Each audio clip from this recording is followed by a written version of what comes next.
Video کے نیچے subscribe کے بٹن پہ کلک کریں، بیل کے آئیکن پہ کلک کیجئے تاکہ ہر نئی ویڈیو کی نوٹیفیکیشن آپ کو مل جائے۔ بسم اللہ الرحمن الرحیم۔ گزشتہ جمعہ میں سورۃ المنافقین اس کی کچھ آیتوں کی تفسیر آپ کے سامنے آئی تھی۔ آج انشاءاللہ بقیہ سورہ کی تفسیر آپ کے سامنے پیش کی جائے گی۔ ابھی آپ کے سامنے سورۃ المنافقون آیت نمبر 5 سے تلاوت کی جا رہی ہے۔ اعوذ باللہ من الشیطان الرجیم، بسم اللہ الرحمن الرحیم۔ وَإِذَا قِيلَ لَهُمْ تَعَالَوْا يَسْتَغْفِرْ لَكُمْ رَسُولُ اللَّهِ لَوَّوْا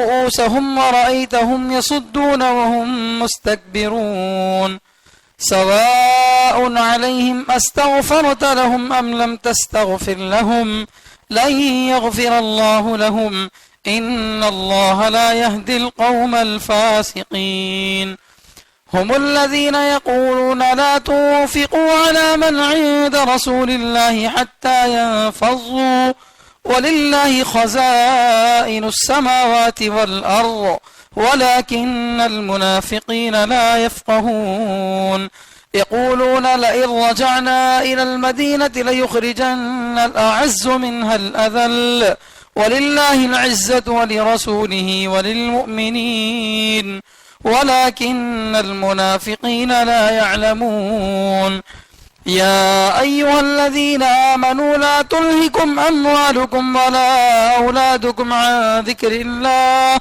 ومن يفعل ذلك فأولئك هم الخاسرون وأنفقوا مما رزقناكم من قبل أن يأتي أحدكم الموت فيقول رب لولا أخرتني إلى أجل قريب فأصدق وأكن من الصالحين ولن يؤخر الله نفسا إذا جاء أجلها والله خبير بما تعملون صدق الله العظيم۔ سورۃ المنافقون میں 11 آیتیں ہیں، جس میں سے 4 آیتوں کی گزشتہ جمعہ میں تفسیر آئی تھی اور شان نزول بھی بیان کیا گیا تھا۔ شان نزول اس کا مختصر یہ تھا کہ اللہ کے نبی صلی اللہ علیہ وسلم کو اطلاع ملی کہ حارث بن زرار نام کا ایک آدمی اللہ کے نبی صلی اللہ علیہ وسلم اور مسلمانوں سے لڑنے کے لیے ایک جگہ جمع ہوا ہے، ایک کنویں کے پاس۔ اس کنویں کا نام تھا مریسع۔ تو کنویں کے پاس جمع ہوئے تھے، تو اللہ کے نبی صلی اللہ علیہ وسلم اپنے ساتھیوں کے ساتھ گئے اور ان سے جنگ جیت کر واپس آئے۔ اس جنگ کے 2 نام ہیں، ایک غزوہ بنو المستلق اور دوسرا غزوہ مریسع۔ اس کنویں کے پاس چونکہ جنگ ہوئی تھی اس لیے اس کو نام بھی دیتے ہیں۔ بہرحال اس جنگ میں بہت سارے لوگ قید ہو کر آئے تھے۔ ان قیدیوں میں اس سردار کی بیٹی حارث بن زرار جو قبیلے کا سردار تھا، اس کی بیٹی حضرت جویریہ بھی تھی جو ابھی تک اسلام نہیں قبول کی تھی۔ جب قید ہو کر آئی اور مسلمانوں کے حسن سلوک کو دیکھا، مسلمانوں کے اچھے معاملات کو دیکھا، تو انہوں نے کلمہ پڑھ لیا۔ یہ اسلامی اخلاق ہیں۔ چنانچہ اس کے بعد وہ اللہ کے نبی صلی اللہ علیہ وسلم کی خدمت میں حاضر ہوئی اور فرمایا کہ میں اسلام قبول کر لی ہوں، لیکن مجھے آزاد ہونا ہے۔ آزادی کے لیے میرے اوپر بہت بڑے پیسوں کی ذمہ داری ڈالی گئی ہے۔ اللہ کے نبی صلی اللہ علیہ وسلم نے ان کو آزاد کر دیا اور اپنے نکاح میں شامل کر لیا۔ بہرحال تفصیل آ چکی ہے۔ اسی جنگ میں واپسی کے موقع پر ایک صحابی مہاجر مکے سے جو لوگ آئے تھے ان میں سے ایک صحابی تھے، انہوں نے ایک مدینے کے صحابی کو مذاق میں چھیڑا۔ کچھ لوگوں کی عادت ہے چھیڑنے کی، مذاق کرنے کی، تو وہ جو دوسرے صحابی تھے مدینے والے وہ ناراض ہو گئے۔ اب بات ایک دوسرے سے تو میں ہوتی گئی اور یہ اپنے لوگوں کو بلائے، وہ اپنے لوگوں کو بلائے۔ اللہ کے نبی صلی اللہ علیہ وسلم نے بر وقت آ کر اس کو روک دیا، جنگ کو، اس جو لڑائی ہونے والی تھی اس کو روک دیا۔ لیکن اس کی اطلاع ملی منافقوں کے سردار عبداللہ بن ابی کو، تو موقع کی تلاش میں رہتے تھے وہ لوگ۔ تو انہوں نے کیا کیا، تم لوگ مدینے والے مکے سے آئے سے لوگوں کو سر پہ چڑھا کے رکھے ہیں، ان لوگوں کو کھانا بھی دے رہے ہیں، ان لوگوں کو گھر بھی دے رہے ہیں، اس لیے اب جب یہاں سے جنگ سے واپس مدینے کو جائیں گے تو ان کو اپنے گھروں سے نکال کر پھینکو، تمہاری وجہ سے ان کی روزی روٹی چل رہی ہے۔ ایسی باتیں جو ہے وہ بولا۔ اور اس وقت حضرت زید بن ارقم رضی اللہ تعالیٰ جو نوجوان صحابی تھے انہوں نے اس کی بات کو سنا۔ خزرج قبیلے کا تھا عبداللہ بن ابی منافق، اور حضرت زید بن ارقم بھی اسی قبیلے کے تھے. تو انہوں نے کہا کہ میں اللہ کے نبی صلی اللہ علیہ وسلم سے تیری شکایت کروں گا. اس نے منوانے کی کوشش کی لیکن وہ رکے نہیں, سیدھے اللہ کے نبی صلی اللہ علیہ وسلم کے پاس جا کر شکایت کیے کہ یہ جو ہے بندہ اس طرح سے بول رہا ہے کہ مدینے سے والے عزت والے ہیں اور مکے سے جو آئے وہ ذلیل ہیں, اور اس طریقے سے آپس میں لڑائی کی کوشش کر رہا ہے. تو یہ معاملہ جو ہے پھیلتا گیا اور لوگوں میں ایک دوسرے تک بات پہنچ گئی. عبداللہ بن ابی کے بارے میں جو سردار تھا اپنے قبیلے کا, اس کے بارے میں بھی لوگوں میں چہمی گویاں شروع ہوئی, اور بہت سارے لوگ یہ بولنے لگے کہ نوجوان بچہ ہے, پتہ نہیں کیا سنا کیا بول دیا. تو یہ بحث ہو رہی تھی. اللہ کے نبی صلی اللہ علیہ وسلم نے حضرت زید رضی اللہ تعالیٰ کو بلا کر پوچھا کہ تم نے کوئی غلط بات تو نہیں سنی, یعنی سنا کچھ اور بول دیا کچھ اور, ایسا تو نہیں ہے؟ انہوں نے کہا نہیں, میں نے یہی بات سنا. بہرحال اللہ کے نبی صلی اللہ علیہ وسلم جو ہے ان کی بات پر پوری طرح سے یقین نہیں کرے حضرت زید رضی اللہ تعالیٰ کی, اور فوراً جو ہے سفر کا حکم دیا خلاف معمول. عام طور سے آپ صلی اللہ علیہ وسلم کے سفر کا جو وقت ہوتا تھا اس کے خلاف سفر کرنے کا حکم دیا, تاکہ لوگ کام میں مصروف ہو کر چاڑیاں لگانے سے, ایک دوسرے کے بارے میں بولنے سے کیا ہو جائیں, خالی ہو جائیں. یہ بہت بڑا اصول ہے کہ آدمی کو اگر گناہوں سے بچانا ہو تو اسے مصروف کر دینا چاہیے. ایک آدمی گھر کے پاس ہے, سنڈے کو گھر میں ہی بیٹھا ہوا ہے, اب جو ہے بے ضرورت غلط کام کرے گا, لیکن اس کے بجائے اگر اس کو کسی دینی مجلس میں جوڑ دیں, کسی پروگرام میں جوڑ دیں, مسجد میں جماعت آئی ہے وہاں پر تعلیم میں بٹھا دیں, تو اپنے آپ وہ گناہوں سے بچ جاتا ہے. تو کام میں لگا ہوا آدمی غلط نہیں کرتا, اس لیے ان کو کام میں لگا دیا. تو یہ جو ہے بات بہت بڑی ہو گئی. حضرت زید رضی اللہ تعالیٰ کے بارے میں لوگ غلط فہمی میں مبتلا ہو گئے کہ انہوں نے جھوٹ بولا, حالانکہ جھوٹ بولنے والا کون تھا؟ عبداللہ بن ابی تھا. اس نے قسم کھائی, جھوٹی قسم کھائی کہ میں نے ہرگز تمہارے بارے میں ایسا نہیں بولا. تو اب اللہ تعالیٰ جو ہے اس کے بارے میں آیت نازل کیے. حضرت زید بن ارقم رضی اللہ تعالیٰ کو پورا یقین تھا کہ اللہ میری سچائی کو ظاہر کریں گے اور عبداللہ بن ابی کے جھوٹے ہونے کو ظاہر کریں گے. چنانچہ سفر میں حضرت زید رضی اللہ تعالیٰ اپنی اونٹنی کو نبی علیہ السلام کی اونٹنی کے قریب قریب رکھتے تھے, تاکہ کبھی بھی نہیں وہی نازل ہو سکتی ہے, وہی نازل ہوگی تو میری سچائی کا اظہار ہوگا. ایسا ہی ہوا کہ اللہ کے نبی صلی اللہ علیہ وسلم کے پیشانے پر پسینہ آنے لگا, آپ کی سانس پھولنے لگی, آپ جس جانور پر بیٹھے ہوئے تھے سواری پر وہ جھکنے لگا. تو یہ وحی کے آثار تھے, وحی کی نشانیاں تھیں. کچھ دیر کے بعد یہ کیفیت ختم ہوئی تو حضرت زید رضی اللہ عنہ بازو میں ہی تھے. اللہ کے نبی صلی اللہ علیہ وسلم نے ان کا کان پکڑا اور کہا کہ اے غلام, اے لڑکے, اللہ نے تجھ کو صحیح کر دیا, تجھ کو سچا بنایا. اور منافق جو یہودی تھا عبداللہ بن ابی, اس کے بارے میں اللہ تعالیٰ نے قرآن کریم کی سورۃ المنافقون نازل کی. یہ جو ہے واقعہ تھا. تو اس سورے میں کیا ہوا کہ وہ لوگ جو جھوٹی قسمیں کھا کر اپنے آپ کو وقتی طور پر فائدہ اٹھاتے تھے, اسی کو اللہ تعالیٰ یہاں پر ذکر کر رہے ہیں. وَإِذَا قِيلَ لَهُمْ تَعَالَوْا يَسْتَغْفِرْ لَكُمْ رَسُولُ اللَّهِ لَوَّوْا رُؤُوسَهُمْ وَرَأَيْتَهُمْ يَصُدُّونَ وَهُمْ مُسْتَكْبِرُونَ. جب عبداللہ بن ابی کے بارے میں سورت نازل ہوئی نہیں تھی تب بھی بعض لوگوں نے سمجھایا اس کو, اگر تو غلطی پر ہے تو جا کر نبی کے سامنے اقرار کر لے, اگر تو غلط ہے تو پھر تیری معافی ہو جائے گی. اس نے نہیں مانا, اور جب سورہ اتر گیا اس کے بارے میں اور صاف قرآن نے اعلان کر دیا کہ عبداللہ بن ابی جھوٹا ہے اور زید بن ارقم رضی اللہ تعالیٰ سچے ہیں, انہوں نے جو کہا بالکل صحیح بات ہے, اس نے عبداللہ بن ابی نے جھوٹی بات کہی. جب قرآن نے صاف ظاہر کر دیا تو اب بھی کچھ صحابہ نے اس کو سمجھایا, عبداللہ بن ابی کو, خزرج کے قبیلے کے سردار کو, کہ جا کر اب بھی اللہ کے نبی صلی اللہ علیہ وسلم کے سامنے معافی مانگ لے, اللہ کے نبی سے تیرے لیے معافی مانگیں گے, ہو سکتا ہے تیری معافی ہو جائے.